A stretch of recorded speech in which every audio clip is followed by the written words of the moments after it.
ഏത് തെറ്റും അള്ള ഒരുവിധം പുറത്തുതരും, അള്ള ക്ഷമിക്കും. എന്ന് പറഞ്ഞാൽ ശിക്ഷ ആഖിറത്തിലേക്ക് വെക്കും. ഉപ്പാനും ഉമ്മാനും തൊട്ട് കളിച്ചാൽ ദുനിയാവ് തന്നെ കിട്ടും.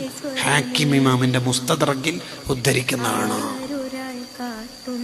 വേറെ ഏത് തെറ്റും പോലെ അല്ല തെറ്റ്. നമ്മളെ കാരണം കൊണ്ട് ഉമ്മാന്റെ ഉപ്പാന്റെ കണ്ണുനാറ്റ് ഒരു തുള്ളി കണ്ണീര് വീണാൽ വേണ്ട, കണ്ണിൽ വെള്ളം നിറഞ്ഞാൽ വേണ്ട, ആ മുഖത്ത് ആ മനസ്സിന് വിഷമം വന്നാൽ തീർന്നു പോകും. മുദരിസല്ല, ആലിമല്ല, ഖാദിയല്ല, ഖുളാത്തല്ല, ഏത് വലിയ സംഘടനാ പ്രവർത്തകനാണെങ്കിലും ഈമാനോടെ മരിക്കണമെങ്കിൽ ഉപ്പാന്റെ ഉമ്മാന്റെ പൊരുത്തം വാങ്ങണം. ഉപ്പാന്റെ ഉമ്മാന്റെ പൊരുത്തം വാങ്ങിയ മോനാണെങ്കിൽ അയാൾക്ക് ഈമാനോടുള്ള മരണം കിട്ടുമെന്ന് സഈദ് ഇബ്നുൽ മുസയ്യിബ് റളിയല്ലാഹു അൻഹു പറയുന്നതാണ്.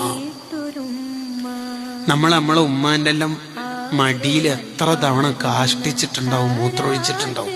പമ്പേഴ്സൊക്കെ ഇപ്പം വന്നല്ലേ. നമ്മൾ ടോയ്ലറ്റിൽ പോയാൽ ഇടത്തെ കൈ കൊണ്ടല്ലേ നജസ് ടച്ച് ചെയ്യുള്ളൂ.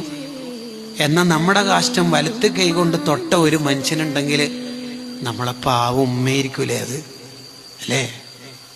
ആ ഉമ്മാന്റെ നമ്മളെ നജസ് വൃത്തിയാക്കി തന്ന ഉമ്മാന്റെ കൈ പിടിക്കാൻ ബ്ലൂടൂത്ത് ഹെഡ്സെറ്റുകാരായ ന്യൂ ജനറേഷൻ ഇപ്പൊ സമയമില്ല. നിങ്ങൾ പിള്ളേരോട് ചോദിച്ചു നോക്കിയേ, ഉമ്മാന്റെ കൈ പിടിച്ച് സലാം പറഞ്ഞവരൊന്ന് കൈ